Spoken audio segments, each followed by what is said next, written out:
Let's continue on this wokeness thread and let's talk about sport. Our sports stars are just getting more and more ridiculous. Firstly, it was the national netball team objecting to sponsorship from Gina Reinhart. Then it was one day international cricket team captain Pat Cummins saying he didn't like the team's sponsor Alinta. Well, there's been another development today, Stephen, as you've probably heard. Fremantle Dockers AFL club. Some prominent supporters are calling for the club to drop sponsorship from oil and gas giant Woodside. One of them is former player Dale Kickett, who played for the Eagles, the Saints, the Bombers and finally the Dockers, so he knows a thing or two about loyalty. Should the Dockers reject this money, Stephen? Look, what this whole saga from the netball through to the cricket, through to the Dockers has proved is why these people are sports people and not rocket scientists. There's clearly not a lot going on upstairs. Are the Dockers now going to refuse to play under lights? Are every single one of these players, are they all driving electric cars that are purely charged from solar energy, or are they maybe driving expensive sports cars that use fuel? You know, are they wearing leather boots that have been made in a factory that require fossil fuels to actually drive the factory? You know, let's be fair to income about this.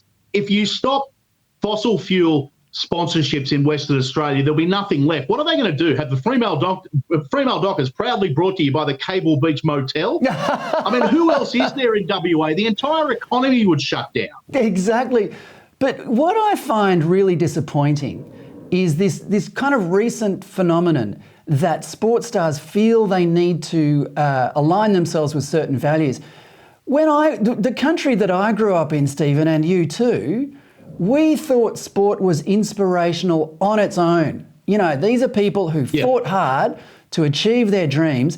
And, you know, when they finally get to hoist the cup or stand on a podium or win a race or whatever, they inspired us. But now, oh, mate, I tell you, all they do is bore me to tears. Well, but it's the rank hypocrisy of it, Fred, is that when a sports star behaves badly, like, you know, we see it in rugby league all the time, the allegations of domestic violence and the like and violence against women. In the AFL, we see the drug scandals and the like.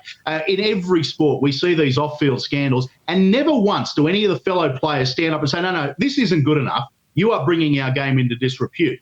But goodness me, don't take sponsorship from Alinta. Yeah, exactly. And all, you know, kneel in a circle before for Black Lives Matter and, you know, and playing in all those rounds that are tributes to woke causes. Mate, I grew up watching AFL and I can barely watch it anymore. I find it just too dictatorial, it's bashing you over the head with values. But anyway, let's move on to talk about bashing you over the head. Let's talk about ABC presenter Patricia Karvelas. She's defended her older colleague Fran Kelly against accusations that she's too old for TV. Now, Janet Albrechtsen has a great piece in the Oz today saying that Karvelas was merely defending her friend because not because she's not too old, but because she's also female and gay.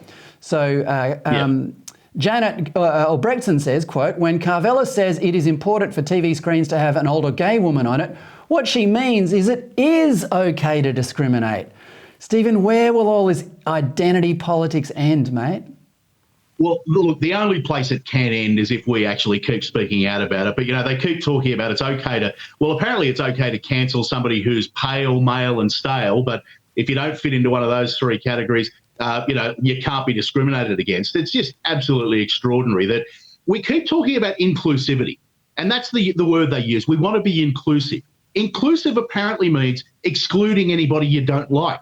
I mean, just by sheer definition, they don't even uphold their own standards here. And look, is anybody surprised that Patricia Karvelas has come out and, you know, she'll stand for freedom and inclusivity when it's one of her mates that suits her particular view of the world, but if it's anybody else, well, no, they can make their own arrangements.